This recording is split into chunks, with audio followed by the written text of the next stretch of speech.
তো বন্ধুরা জামাই ষষ্ঠীর আগেই হঠাৎ করে বেরিয়ে পড়ছি, কেন কি বৃত্তান্ত সবই তোমরা দেখতে পাবে। তো চলো ভিডিওটা দেখতে থাকো শেষ পর্যন্ত।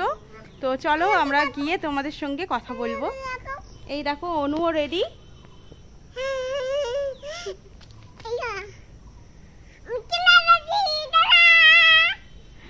তো কোথায় যাচ্ছি চলো তোমরা দেখতে থাকো। এই যে আদিত্য রেডি। তো চলো বন্ধুরা তোমরা দেখতে থাকো। সকাল সকাল অনুর দুষ্টুমি শুরু।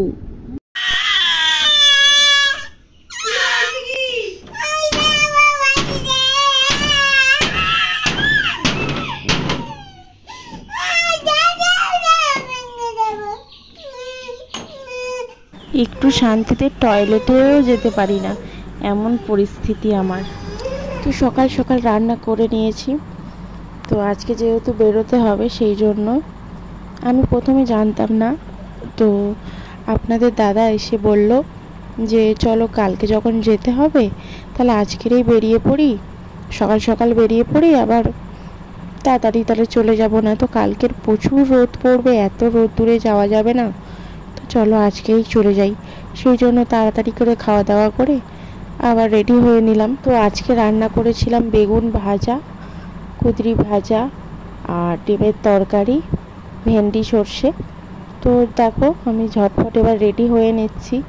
তো সংসারে সব কাজটাই সারা হয়ে গেছে, সেরে এবারে প্রায় বিকেল হয়ে গেছে। তো তাড়াতাড়ি করে এবার রেডি হয়ে নিচ্ছি যে বেরোনো হবে বলে। তো দেখো আমার ঘরের অবস্থা কি, এই রেডি হতে গেলে চারিধারে মানে সব জামা কাপড় বের করতে হয়, সেই জন্য আর কি বেশ ঘর যেন অগোছালো হয়ে যায়। তো ভাবলাম তোমাদের কাছে একটু শেয়ার করি আমি কি করে আর কি হালকা মেকআপ করি আর কি, তোমাদের সঙ্গে সেটাও আমি শেয়ার করলাম। আর এই দেখো অনু, দেখো ও এত মেকআপ করতে ভালোবাসে, যেহেতু আমি করছি ওকেও করিয়ে দিতে হবে। তাই আমি বলছি ঠিক আছে দেখি। ও উল্টোপাল্টা মাখতে শুরুই করে দিয়েছে। বড়দের ক্রিম আমি মাখাতে চাই না, কিন্তু ও শোনে না, ঠিক মেখে নেবে। তো চলো রেডি হয়ে নিই।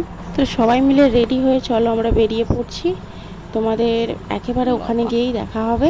তো অনু আবার একটু ঠাকুর ভক্ত, সেই জন্য দেখো ও এবার প্রণাম করছে। তো আমি দূর থেকে সেটা ভিডিও করে নিয়েছি, মানে ও একটু ঠাকুর ভক্ত আছে, সবসময় প্রণাম করে। এখনো রেডি হয়নি, সেই ঘরে রেডি হচ্ছে। তো আমরা বাসে উঠে পড়েছি। বাস এত রাস্তা খারাপ, বাস এত ঝাঁকানি দিচ্ছে কি বলবো। আর অনু ভীষণ মজা করছিল, তাই ভাবলাম তোমাদের সঙ্গে একটু শেয়ার করি। ফোন আমার কাছে থাকে না, তো যখন থাকে একটু চেষ্টা করি ভিডিও করার।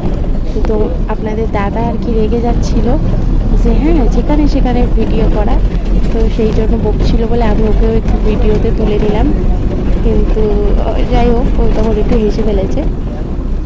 তো এত ঝাঁকড়ানি দিচ্ছে, আমি বলি না আর ভিডিও করবো। তো বন্ধুরা আমি চলে এসেছি বাপের বাড়ি। কেন এসেছি সেটাও তোমাদের বলবো, তো সেটা একটা খুব গুরুত্বপূর্ণ বিষয়। যাই হোক খুব এমার্জেন্সি, ওই জন্য চলে এলাম।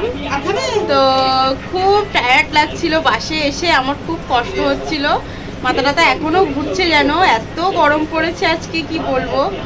তো ওই জন্য তার ব্লগটা যখন শুরু করেছি আমি তোমাদের কাছে একটু কিছু শেয়ার করি। যাই হোক এটা আমার মা, মা খুব ব্যস্ত এখন জামাইকে চা দিতে। যাই হোক খুব গরম, তো চলো তোমাদের দেখাবো সেটা কালকে কি আছে। তো আজকে আমরা আগাম চলে এসেছি, কালকে আমরা দেখাবো কি আছে। তো খুব গুরুত্বপূর্ণ বিষয়, চলো বন্ধুরা কালকে দেখতে থাকো। গুড মর্নিং বন্ধুরা, এসো জামা পর, জামা পরেছো, বলো সবাইকে গুড মর্নিং।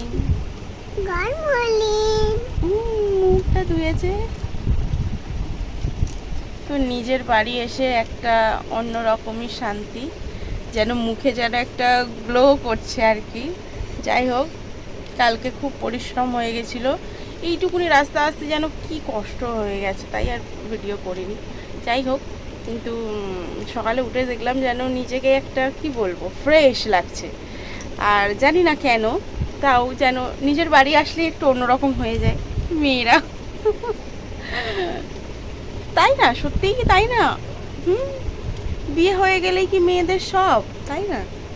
বিয়ে হয়ে গেলে একটা শ্বশুর বাড়ি যাই, একটা অন্য ফ্যামিলি ঠিক আছে পাই, সেটাও একটা নিজটাও নিজেরই, কিন্তু যেখানে আজ এই 17টা বছর কাটিয়েছি সেইখানে এসে থাকার একটা মেয়ে এসে একটু মেয়েরাই বোঝে যে তার কি ফিলিংস।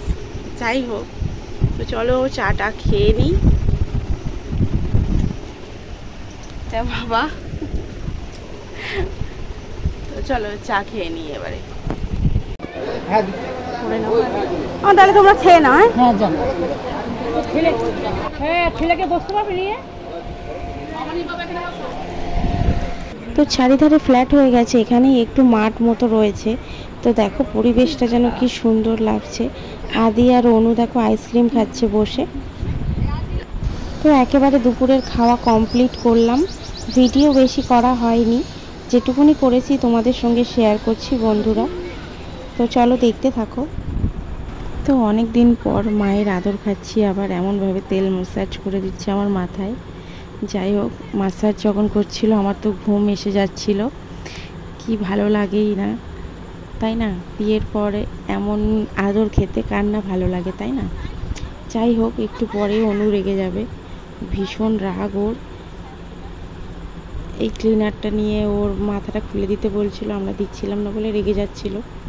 তো তোমরা দেখতে থাকো অনু কিভাবে রাগে আর আমি কিভাবে ওকে শান্ত করি। এটা খোলে না মা, এটা খোলে না, এটা পিস নষ্ট হয়ে যাবে। এক্ষুনি অনু রেগে যাবে। আর যাই হোক, তোমরা দেখতে থাকো।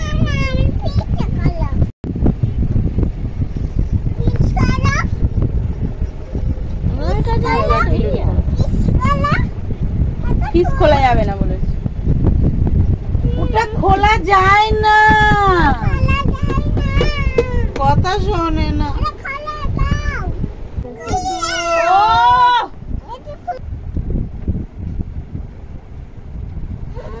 তুমি নাচছো কেন? তুমি নেগে যাচ্ছ কেন? চুড়িগুলো খুলে দাও না, একবার পড়ছে আর একবার ঢোকাচ্ছে, ও নিজেই করছে আবার রেগে যাচ্ছে। কি রাগ মেয়েটা।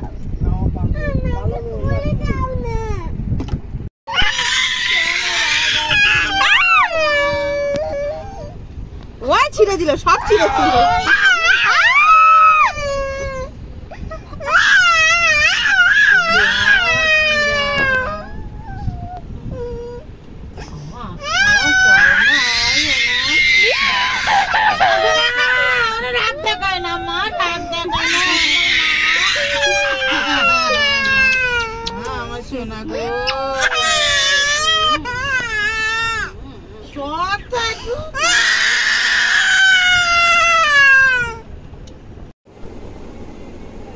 তো বন্ধুরা, খাওয়া দাওয়া কমপ্লিট, নেমন্তন্ন বাড়ি খেয়ে এলাম। তো নিচের খাটে নিজের বিছানায় শুয়ে আছি। ও কতদিন পর বাপের বাড়ি এসছি। তো জানি না জামাই ষষ্ঠী আবার আসতে পারবো কি, তার মধ্যেই চলে এলাম হুট করে। যাই হোক, নেমন্তন্ন পড়লে তো আসতেই হবে। তো চলো বন্ধুরা, আজকের ব্লগটি এইটুকুনি ছিল, এখানেই শেষ করছি ব্লগটি। দেখা হবে আবার কালকে, আসবো অন্য কোনো ভিডিও নিয়ে। তো চলো বন্ধুরা, টাটা, সবাইকে গুড নাইট। তোমরা অনেক অনেক ভালো থেকো। তো আবারও বলি, যারা আমার ভিডিওতে নতুন তারা প্লিজ প্লিজ আমার চ্যানেলটি সাবস্ক্রাইব করো। যদি ভিডিওটি ভালো লাগে তাহলে লাইক কমেন্ট শেয়ার করতে ভুলো না। থ্যাংকস ফর ওয়াচিং বন্ধুরা। চলো টাটা, সবাইকে গুড নাইট।